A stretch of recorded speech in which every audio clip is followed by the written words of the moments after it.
तुम्ही फोनवरती वेबसाईट उघडताय, पण ती लोड व्हायला वेळ लागतो. 2 ते 3 क्लिकमध्ये जर लोकांना वस्तू मिळाली नाही, तर लोकं ती वेबसाईट सोडून दुसरीकडे जातात. कार्टमध्ये लोकं गोष्टी ॲड करताना बऱ्याच वेळेला अबंडन होऊन जातात. 80% भारतीय लोक इंटरनेट हे मोबाईलवर वापरतात. आता तर तुम्हाला एखादी समजा महत्त्वाची वस्तू ऑनलाईन खरेदी करायची आहे. तुम्ही फोनवरती वेबसाईट उघडताय, पण ती लोड व्हायलाच वेळ लागतो. बऱ्याच वेळेला 5, 10, 15 सेकंद ती लोडच होतीये. त्यानंतर बटन्स इतके जवळ आहेत, की ते तुम्हाला दाबता येत नाही किंवा अबाउटच दाबलं की कॉन्टॅक्टच ओपन होतंय. अर्धे फोटो दिसत नाहीयेत, लोड होत आहेत. सो फायनली काय होतं, मग ती वेबसाईट बंद करून दुसऱ्या वेबसाईटवर जातात लोकं. सो ह्या गोष्टीला आपण म्हणतो मोबाईल ऑप्टिमायझेशन. सो मोबाईलसाठी काही गोष्टी तुम्हाला वेगळ्या करायला लागतील. प्रत्येक वेळी युजर हा डेस्कटॉप किंवा मोठ्या स्क्रीनवरच बघेल असं नाही.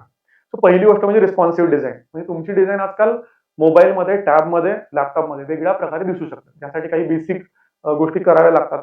तुमची जर वेबसाईट वर्डप्रेसवर असेल तर ती बाय डिफॉल्ट बऱ्याचदा रिस्पॉन्सिव्ह होऊन जाते. पण काही वेळेला गोष्टी करायला लागतात. सो यामुळे तुमचं काय होतं, second is load time fast होतो. सो आजकालच्या जमान्यामध्ये अटेन्शन स्पॅन जिथं 3 सेकंदाचा झालाय लोकांचा, तिथं 3-4 सेकंदामध्ये पटकन जर वेबसाईट ओपन नाही झाली, तर मग तुम्हाला त्याचे कॉन्सिक्वेन्सेस बघायला लागतात. सो हा रूल लक्षात ठेवा की तुमची वेबसाईट फास्ट लोड झाली पाहिजे.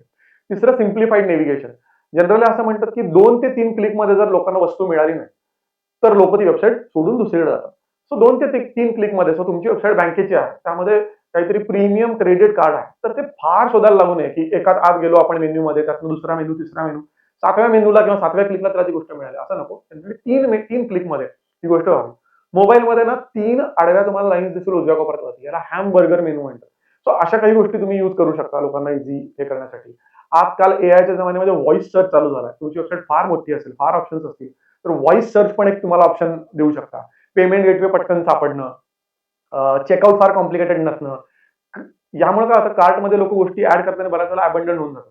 कारण त्यांना पेमेंट गेटवे इतका कॉम्प्लिकेटेड वाटतो, की त्याच्यामुळे त्यांना ते पुढची प्रोसेस नाही करतात. तर ह्या सगळ्या गोष्टी इम्पोर्टंट आहेत. त्यानंतर एएसओ ज्याला म्हणतात, ॲप स्टोअर ऑप्टिमायझेशन. तुमचा ॲप असेल तर ॲपचा अनुभव पण थोडा चांगला करू शकता. सो ओव्हरऑल युजर एक्सपिरियन्स, शेवटी सगळं आपण कशासाठी करतो? युजरसाठी. सो यूएक्स ज्याला म्हणतात, युजर एक्सपिरियन्स ज्याला चांगला मिळतो, तोच ग्राहक आपली वस्तू किंवा आपला प्रॉडक्ट खरेदी करू शकतो. सो आपण काळाप्रमाणे जर बदललो, तर आपण टिकून राहू शकतो.